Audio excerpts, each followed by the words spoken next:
ನಮಸ್ಕಾರ ವೀಕ್ಷಕರೇ, ನಮ್ಮ SLN ನ್ಯೂಸ್ ಕನ್ನಡ ಚಾನೆಲ್ ಈಗಲೇ ಸಬ್ಸ್ಕ್ರೈಬ್ ಮಾಡಿ ಹಾಗೂ ಕೆಳಗಡೆ ಇರುವ ಬೆಲ್ ಬಟನ್ನ ಒತ್ತಿ. ಇದರಿಂದ ನಾವು ಅಪ್ಲೋಡ್ ಮಾಡುವ ವಿಡಿಯೋವನ್ನು ಎಲ್ಲರಿಗಿಂತ ಮುಂಚೆ ನೀವು ನೋಡಬಹುದು. ಇದನ್ನು ಲೈಕ್ ಮಾಡಿ, ಶೇರ್ ಮಾಡಿ ಹಾಗೂ ನಿಮ್ಮ ಅನಿಸಿಕೆ ಅಭಿಪ್ರಾಯಗಳನ್ನು ಕಮೆಂಟ್ ಮೂಲಕ ನಮಗೆ ತಿಳಿಸಿ.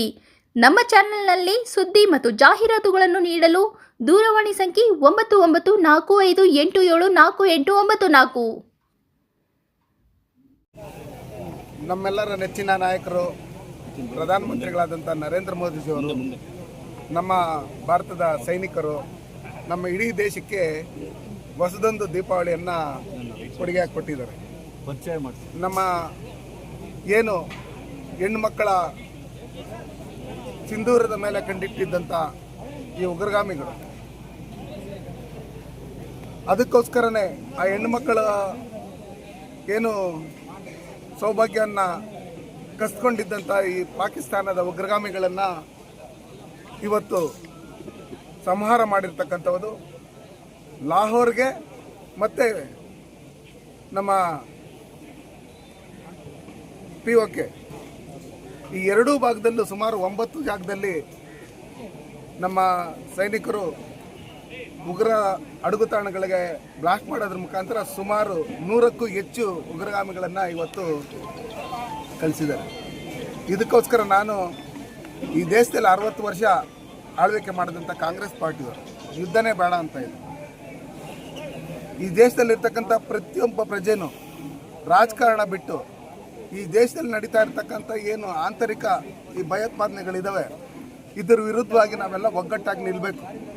ಇವತ್ತು ದೇಶದಲ್ಲಿರ್ತಕ್ಕಂಥ ಸೈನಿಕರಿಗೆ ನಾವು ಆತ್ಮಸ್ಥೈರ್ಯವನ್ನು ತುಂಬೋದ್ರ ಮುಖಾಂತರ ನಾವೆಲ್ಲ ದೇಶದಲ್ಲೆಲ್ಲ ನಾವು ಒಗ್ಗಟ್ಟಾಗಿದ್ದೀರಿ, ನಾವು ನಿಮ್ಮ ಜೊತೆಲಿ ಇದ್ದೀರಿ, ನೀವು ಮುಂದೆ ಹೋಗಿ ನಿಮ್ಮ ಜೊತೆಲಿ ನಾವು ಇದ್ದೀರಿ ಅಂತ ಹೇಳಿದಾಗ ಅವರು ನಾವೇನು ಕ್ಲಾಕ್ ಟವರಲ್ಲಿ ಇಂಡಿಯಾ ಫ್ಲಾಗ್ 74 ವರ್ಷಗಳ ನಂತರ ನಾವು ಆರಿಸಿದ್ರಿ, ಖುಷಿಪಟ್ಟಿದ್ರು ಜನ.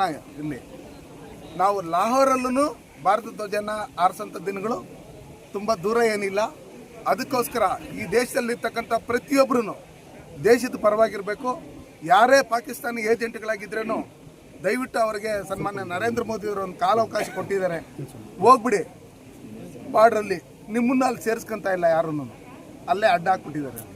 ಹಂಗಾಗಿ ಈ ದೇಶದಲ್ಲಿರ್ತಕ್ಕಂಥವರೆಲ್ಲ ಇದು ಹಿಂದೂಸ್ತಾನ್, ಇಲ್ಲಿರ್ತಕ್ಕಂಥ ಪ್ರತಿಯೊಂದು ಜಾತಿ ಜನಾಂಗನೂ ಒಗ್ಗಟ್ಟಾಗಿ ಈ ದೇಶದ ಸೈನಿಕರಿಗೆ ಬಲವನ್ನು ತುಂಬುತ್ತಾ ನಮ್ಮ ಗ್ರಾಮಗಳಲ್ಲಿ ನಮ್ಮ ಮನೆಗಳನ್ನು ನಾವು ಸೇಫ್ಟಿ ಮಾಡ್ಕೊಳ್ಳೋದ್ರ ಮುಖಾಂತರ ಆಂತರಿಕ ಏನು ಭದ್ರತೆ ವಿಷಯದಲ್ಲಿ ಬಂದಾಗ ನಾವೆಲ್ಲ ಒಗ್ಗಟ್ಟಾಗಿ ಕೆಲಸ ಮಾಡಬೇಕು, ದೇಶದ ಪರವಾಗಿರ್ಬೇಕು ಅಂತೇಳಿ ಈ ಮೂಲಕ ನಾನು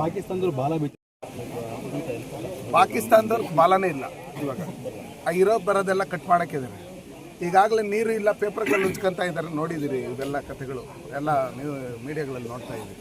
ಹಿಂಗಿರ್ತಕ್ಕಂಥ ಸಂದರ್ಭದಲ್ಲಿ ಮೊದಲೇ ಅವರು ಯುದ್ಧಕ್ಕೆ ನಮ್ಮ ಮೇಲೆ ಬರಬೇಕಂದ್ರೆ ಅವ್ರ ಟ್ಯಾಂಕರ್ಗಳಿಗೆ ಡೀಸೆಲ್ ಆಗಲಿ ಪೆಟ್ರೋಲ್ ಆಗಲಿ ಹಾಕೋದಕ್ಕೂ ಕಾಸಿಲ್ಲ. ಅವ್ರು ಕತ್ತೆಗಳು ಮಾರ್ಕೊಂಡು ರಾಜಕಾರಣ ಮಾಡ್ತಾ ಇರೋದು ನೀವೆಲ್ಲ ನೋಡಿದ್ದೀರಿ. ಹಿಂಗಿರ್ತಕ್ಕಂಥ ಸಂದರ್ಭದಲ್ಲಿ ಇಡೀ ಪ್ರಪಂಚದಲ್ಲಿ ಅವ್ರು ಹೋಗಿ ಎಲ್ಲರ ಹತ್ರ ಭಿಕ್ಷೆ ಬೆಳೀತಾ ಇರ್ತಕ್ಕಂಥ ಸಂದರ್ಭ ಇದು.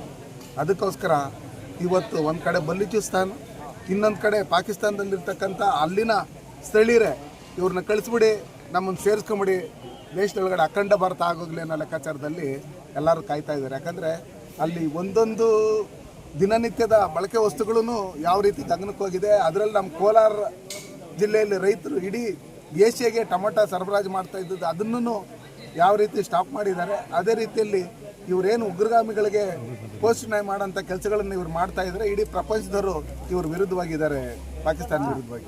ಹಂಗಿರ್ತಕ್ಕಂಥ ಸಂದರ್ಭದಲ್ಲಿ ನಾವು ಭಾರತದ ಸೈನಿಕರಿಗೆ ಇರ್ತಕ್ಕಂಥ ಶಕ್ತಿ ಏನು ಅಂತೇಳಿ ಅವ್ರಿಗೆ ಗೊತ್ತು. ಯಾಕಂದರೆ 81ನಿಂದನೂ ಅವ್ರ ಮೇಲೆ ಯಾವಾಗ ಯುದ್ಧ ಮಾಡಿದರೆ ಎಲ್ಲ ಟೈಮಲ್ಲೂ ನಾವು ಗೆದ್ದಿರೋದೆ.